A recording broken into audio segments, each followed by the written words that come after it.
Hello, and welcome to our Yoga Hero Teachers podcast. This podcast has been created to help yoga teachers teach with passion, avoid burnout, and earn a fair living. In this episode, we answer the question, do you need to teach a new sequence each week? First of all, let's have a quick look at the workload for a yoga teacher, just in respect to the actual teaching of classes, as in, this isn't taking into account doing finances, any legal stuff, admin, etc. This is just in respect to teaching classes. We need to teach the class. We need to travel to and from the class or set up and test the equipment if the class is online. We need to promote the class, either on your own channels or gathering everything together for the studio to post on their channels, or both. And we need to plan the class. Now, planning classes does get more snappy as you get more experienced as a teacher, but it can still be time consuming. So here's the question. Do you need a new sequence each week?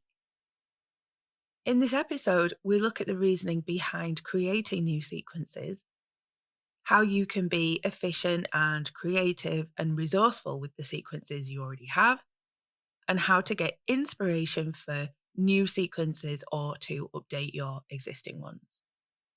So for the final time, here's the question. Do you need to teach a new sequence each week? And the answer is, in short, no. So why? Well, your sequence is really the way that you deliver your yoga class. When you think about it, at the bottom line, your sequence is the way that you deliver your yoga class. In our next podcast episode number 17, we're looking at how to sequence your classes. This is going to be a complete guide to setting an intention for the class, planning how to get there, how to stay flexible and spontaneous and read the room and adjust your plan accordingly, how to be aware of timings and injuries, and so much more. So keep your eyes peeled for that. It's going to be a really useful episode. But for now, let's stay focused on how often you need to be teaching new sequences.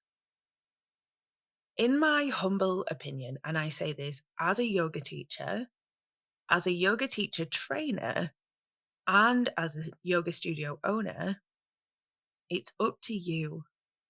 You'll want to take a few things into account, like how often you teach the same people. Do you teach one class a week and different people come each week? Or do you teach 3 classes in the same studio each week and the same people come to all those classes? If the former, you can probably teach one sequence a month, and most of your yogis will do it like once, maybe twice, maybe 3 times. But if it's the latter, your yogis will be doing that sequence 12 times, like maybe even more than that. But no offense here at all, but your yogis are not hanging on your every word. They're in their heads and they're thinking about their own lives. Yes, if they do the same sequence 12 times in a month or more, they will probably notice.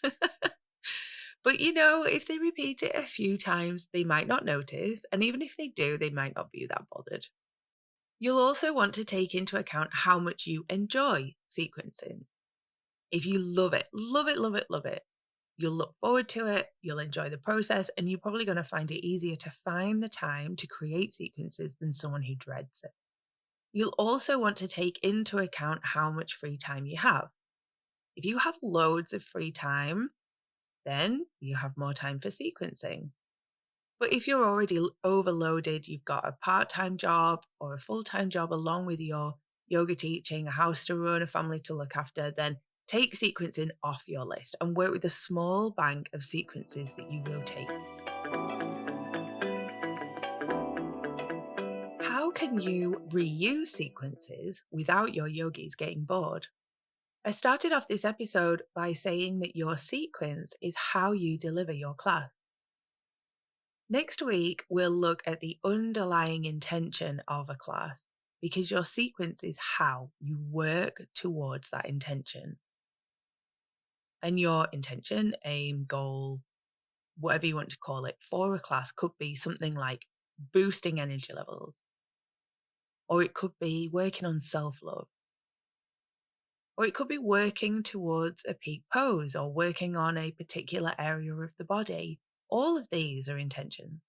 So what I'm saying is you could have one sequence, but approach it through the lens of different intentions. Let's say you create a sequence working up to Natarajasana, dancer balance. One week, you could teach this sequence through the lens of stretching the hip flexors, stretching the front torso and the shoulders, and preparing the body for the back bending aspect of dancer. The next time you teach it, you could approach it through the lens of heart opening. Every time your yogis move into spinal extension, into a back bend, you ask them to open their heart towards someone that they're struggling with or towards themselves. Then the next time you teach it, you approach it from a de-desking point of view.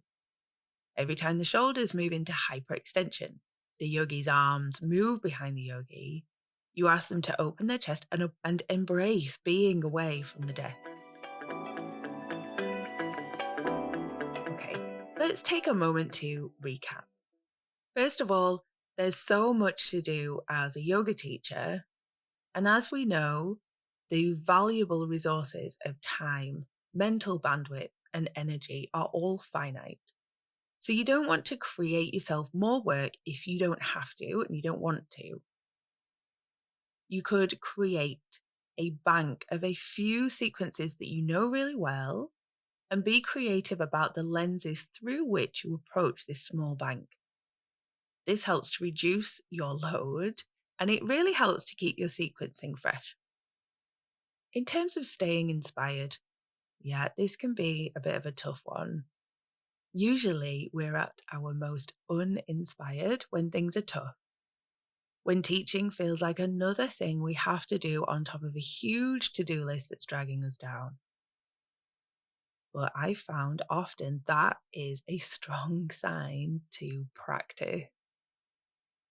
Maybe by like a month on Yoga International, or go to a studio in a different city or a different town where no one knows you and just be led through a class.